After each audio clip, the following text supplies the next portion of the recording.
นี่ได้สั่งกระสีแล้วนี่เอาสั่งกระสีมาเฮอแล้ว30 แผ่นไปจิตตั้ม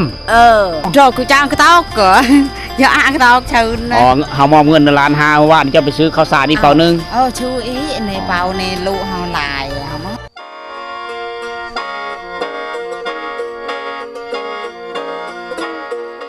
สบายดีทุกคนก็ยินดีต้อนรับทุกคนเข้าสู่ทีมงานชนบทนี่คือเก่าคือเดิมทุกคนตอนนี้คอยอยู่ที่ร้านค้าขายเครื่องที่บ้านกระโดดเมืองสิโปนแขวงสวรรณเขตนะ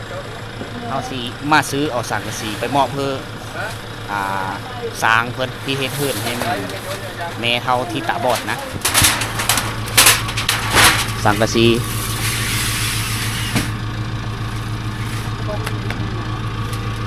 จะใส่รถคันนี้ไปส่ง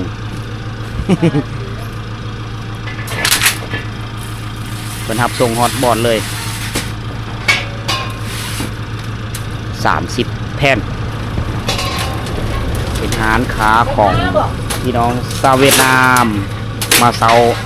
าหานอยู่นี่แล้วก็เปิดหานอยู่นี่เลยจะมีการซ่อมแปลงรถ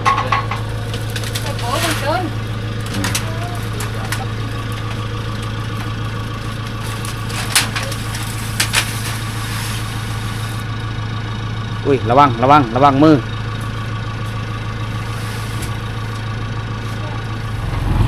มือนี้เดินทางพร้อมกับเป้านด5 ล้อเอามานี้มานำกัน2 คนนะสิมุ่งนาไปพุ่นแหละบ้านเจืองทุกคนเอาสีไปบ้านเจืองทุกคนเลยเอาสังกะสีไปมอบเพื่อสร้างแล้วก็เอาตะปูไปเพื่อพร้อม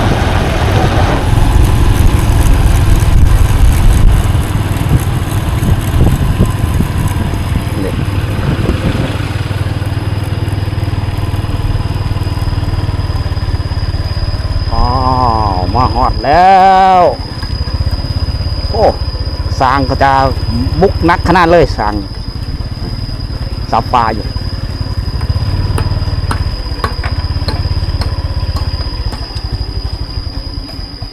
จึกโอเคเอาสังกะสีมาเฮอสร้างเพื่อนป้าเอาลงเลยเอาสังกะสีลงตลอด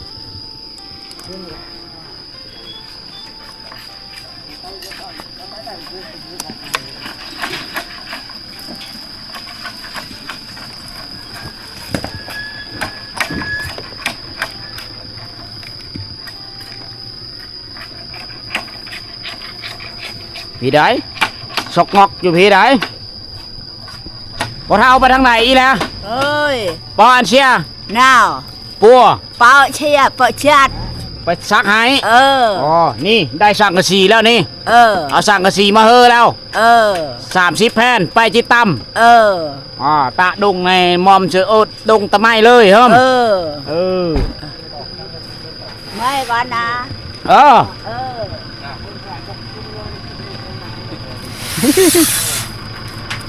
เอาสร้างเพิ่นกำลังเอาสังกะสีลงตลด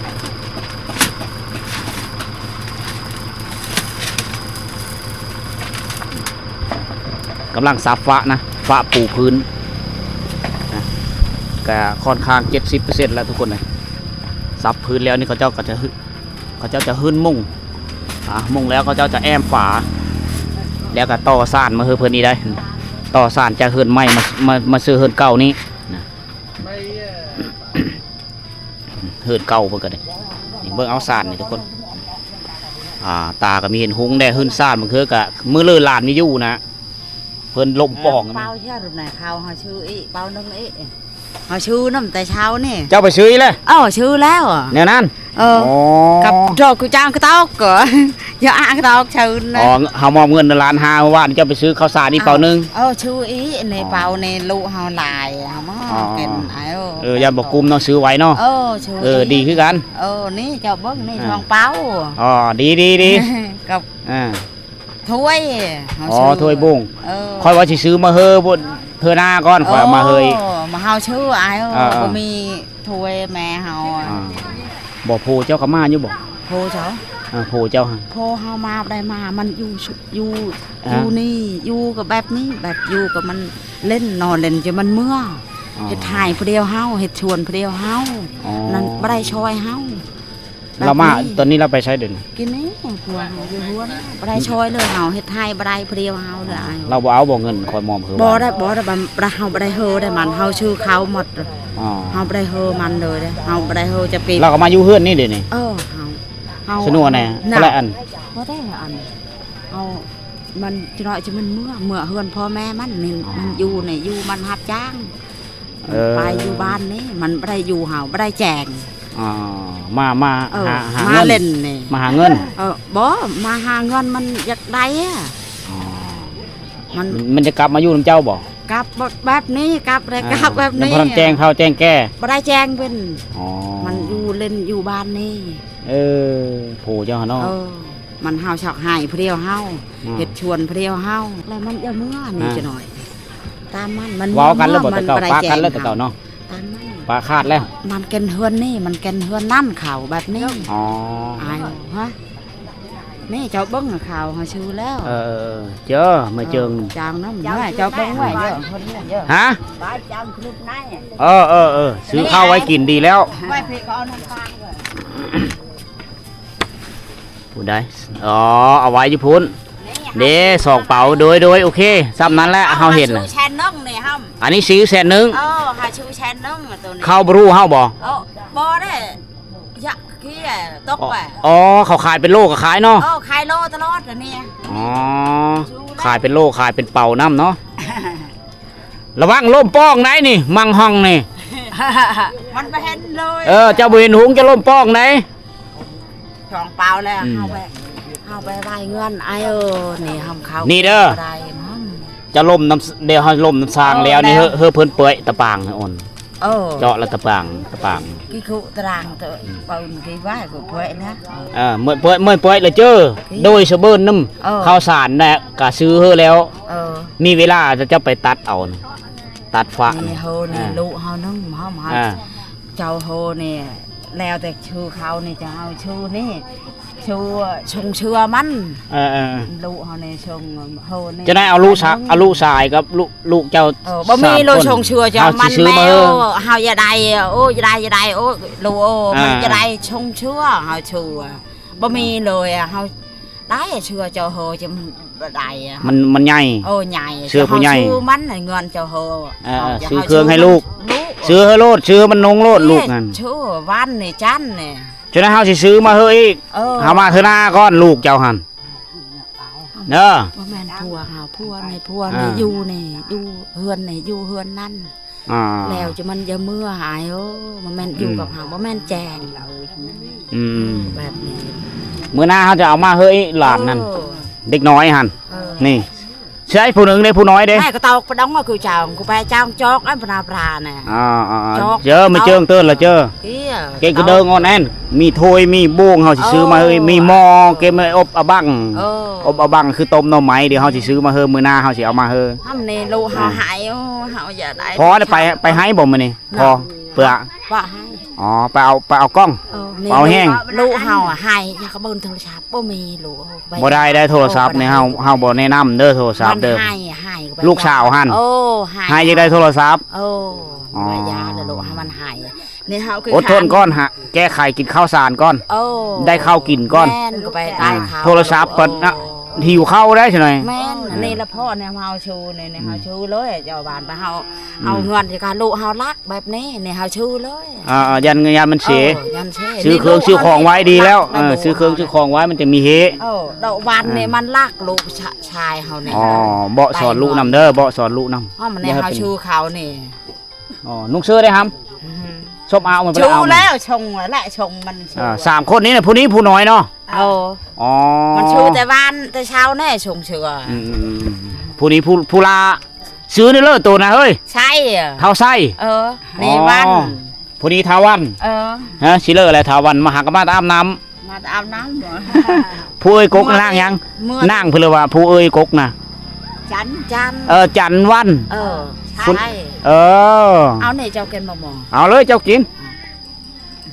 เอาหอยชูเขาอันนี้ฝ่าเฮิรนเนาะค้างไว้เนาะช่องมึงเห็นอีเมะเลยนะนี่มาได้ลูกชายเนี่ยจะได้อันนี้มันเฮิรนนี่แหละมันนี่มีผู้ชายแล้วแน่นี่แหละพอดีเอาเฮาเลย เอาโผเอาโผไหม เฮาโผไม้เอาไปเอาแบบนี้ไปเล่นมันไปเล่นเฮาสิแต่งให้ขันเจ้าเอาไหมบ่ได้แต่งบ่สิแต่งให้ไหมขันเจ้าเอาผู้ไหมcái nào cái đằng ấy áo bỏ cái áo nào cậy tiền thầu này dân bố mi phụ ảo nó đây phụ ảo chứ mấy hang rồi nè nông cái hai cái áo hậu thầu cái nào hao chỉ tèng hơ hao chỉ hết đòn hơ cần miคนเอาเจ้าcái áo ấy cặp đây เจ้าหาวเด้อเจ้าหาวเบิ่งเด้อเจ้าก็แต่งท่าสติ๊กก่อน cái bơ mìเจ้าฮ้อ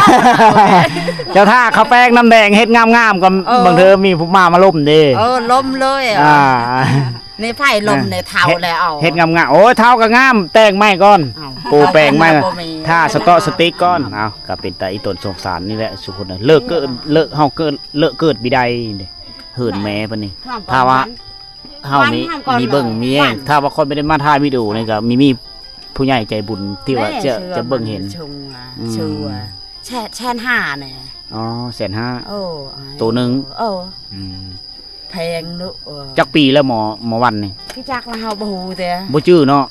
บ่จื้อปีลูกตัวเองเกิดเลยบ่จื้อลูกแต่ละคนนี่มีจื้อเนาะบ่ได้จื้อเลยบ่ได้มีการจดแต้มก็เลยมีจื้อบ่ได้ฮะเจ้าได้เวลาเจ้าไปตัดฟ้ามาเฮ็ดท่ารถนี่ตะปางหัวนี่จะได้หัวนี่แม่นแหละนี่บ่ได้นี่ซ่านนี่ก็เบิ่งเอานี่เฮ็ดเฮานี่เปรี้ยวเฮาบ่ได้เฮ็ดในระยะเลยหัวนี่ละเฮาเปรี้ยวเฮาจะเฮ็ดผู้เราก็เที่ยวไปเที่ยวมาอยู่มาเที่ยวไปเฮาบ่ได้เงินมันยังเอาเฮาบ่ได้เฮอมันบ่เฮอได้เนาะเจ้าบ่เฮอมันแล้วเฮาชูข้าวซื้อข้าวเอาไว้ให้ลูกพ่อให้แม่กินอีต้นพอได้พอกระเท่าอะไรยังได้ไปแต่เช้าเลยเนี่ยเฮาไปเลยชูตกไปชูชงเฮาข้าวบ่ตุกมาส่งจัดตุกมาส่งเฮอเลยชงอันเด้แม่ก็มีเห็นหุงแหละเอาไว้ซื้อข้าวให้แม่ซื้อข้าวกินไหนนี่บ่เห็นเลยตาบ่เห็นเลยแหละอันนี้อาบน้ำแล้วบ่ได้ลูเฮาเนี่ยไปทายแล้วบ่ได้นี่ไปทายเนี่ยตกแต่เฮือนเนี่ยไปทายคือแบบนี้เนี่ยลูกหลานได้จูงลงแล้วเบิ่งเล่าไผ่พ่ำเนี่ยเจ้าฮู้เป็นกะแปนเนี่ยพอเท้าเอาแปนเนี่ยพอเอามาเนาะแบะมันตะพูพุ่นมันบ่ฮู้จักจะเอาแปนยังแปนแบบนี้ขอบคู่เพิ่มมันเนาะซอยเรือกันไม่ได้ชาวบ้านกันนะกุมกุมมันเด็กมุ่งเลยมื้อนี้บ่วันนี้เอาลืมใช่วันเนี่ยคิดว่า